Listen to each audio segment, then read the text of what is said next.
Eu sou dublador há 40 anos. As principais características necessárias para a formação do dublador é o teatro, né? Você se formar como ator, adquirir o máximo de experiência possível. E um curso de dublagem também é fundamental porque você tem que chegar num estúdio de dublagem dublando, né? Não dá para você pedir uma oportunidade sem saber qual é a dinâmica dentro do estúdio, saber o básico ali sobre sincronismo, colocação ao microfone, esse tipo de coisa. Então, o principal é ser ator e é muito importante ter uma boa dicção. A dicção é um fator determinante se você vai conseguir ser parte do mercado ou não. Ah, Bom, precisa ter os fundamentos básicos da dublagem, né? E uma maneira de você praticar é pegando vídeo, né, da internet, pegando filmes e substituindo a legenda por, por, por como texto, usar a legenda como texto e você gravar sincronizando ali as falas, meio que de uma forma não profissional, rústica mesmo, né, com computador, enfim, né, usando alguns programinhas de que você possa gravar o áudio em cima do vídeo. E hoje em dia, né, existem muitos grupos de fandub e esses grupos eles têm uma certa experiência, trocam ideias e tal. É fácil de achar, eu acho, na internet, grupos de pessoas que praticam fandub, que nada mais é do que uma dublagem não profissional.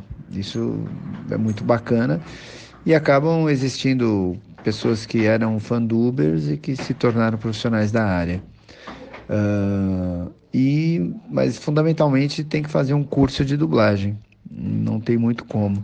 Tem cursos presenciais, né, que hoje não é a coisa mais indicada, e tem curso online. Eu particularmente tenho um curso de dublagem online. Um bom diretor de dublagem, ele precisa ter realmente alguns requisitos básicos, né? Primeiro, ele, em tese, deveria ser um bom dublador, porque como vão passar por você ali uns 30 dubladores, alguns dublam bem e alguns dublam médio e alguns dublam mal. Então, se você tiver um bom domínio da técnica, você vai ajudar os que dublam mal, os que dublam médio, a sincronizar, né? Fazendo mudanças de texto, ah, descobrindo ali onde são as pausas e o que está faltando para aquela fala dar certo. Ah, então, um bom conhecimento técnico é fundamental, um cara que duble bem.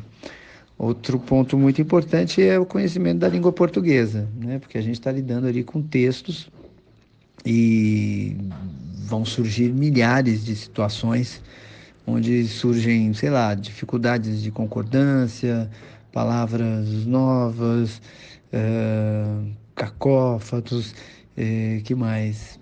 Eh, Tem a questão de adaptação de texto, né? Então, às vezes, o tradutor nem sempre traduz tão bem, às vezes o que ele traduziu é muito literal.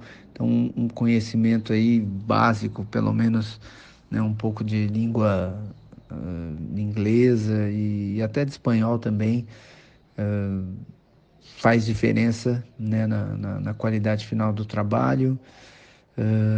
O diretor tem que ter uma noção um pouco de cinema porque tem algumas coisas que acontecem, é até difícil explicar, que você entende como é que funcionou a edição de áudio originalmente no filme. Então, a dublagem ela tem que respeitar essa edição.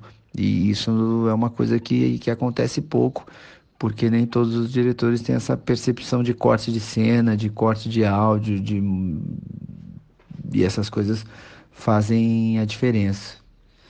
E, acima de tudo, o diretor tem que ter uma certa psicologia, né? Porque, como eu falei ali, para dublar um filme, você vai ter 30, 40 atores que vão passar por você, cada um tem um perfil, cada um precisa ser estimulado de um jeito ou contido de outro jeito. Um chega com pressa, um chega querendo só conversar, um chega nervoso, outro chega triste, o outro chega inseguro. E aí você precisa colocar essas pessoas no seu eixo e descobrir de que forma você tira o melhor resultado delas individualmente. E para para dirigir é fundamental você dublar muito, porque você precisa ter experiência para poder passar isso para o elenco que vai dublar com você, sem contar que o diretor ele precisa ser muito assertivo, ele precisa ser muito seguro de suas decisões, porque o ator quando percebe que o diretor é inseguro ou que ele é incapaz, ou ele realiza um mau trabalho, ou ele acaba não respeitando nem um pouco a direção e isso não é uma coisa boa. Puxa, são 24 anos dirigindo, é muito complicado dizer qual foi o mais divertido. É, houve vários filmes e séries que, que eu me divertia muito fazendo, né? E de vários aspectos, não só porque era uma comédia, né? Então tem uma série da Netflix que chama O Alienista, que foi um trabalho divertido, né? Uma série pesada, uma série densa, né? Mas era divertido dirigir os atores naquelas nuances, naquele tom, enfim, dava trabalho, mas era divertido. Quase sempre eu me divirto dirigindo, independentemente do que é. Às vezes dói mais, às vezes dói menos, mas no final das contas, lá no fundinho, eu estava me divertindo, né? É um desafio que me agrada. Mas para não ficar sem resposta, eu me divertia muito dirigindo uma série chamada 31 Minutos, que era, que era bem legal. É um Muppets chileno. E o mais trabalhoso, puxa, houve alguns, assim, como diretor. Um dos primeiros filmes, assim, o mais difícil que eu peguei no começo era um filme chamado Prêt-à-Porter. Dificílimo, dificílimo. Deu muito trabalho.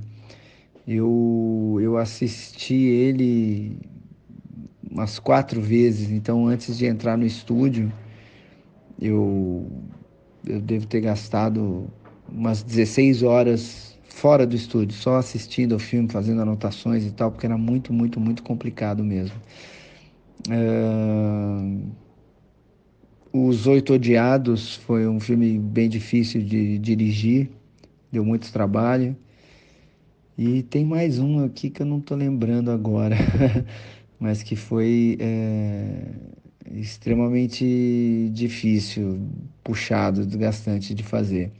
Mas no final das contas, mesmo sendo trabalhoso, cansativo, desgastante, às vezes irritante o processo, sempre foi divertido.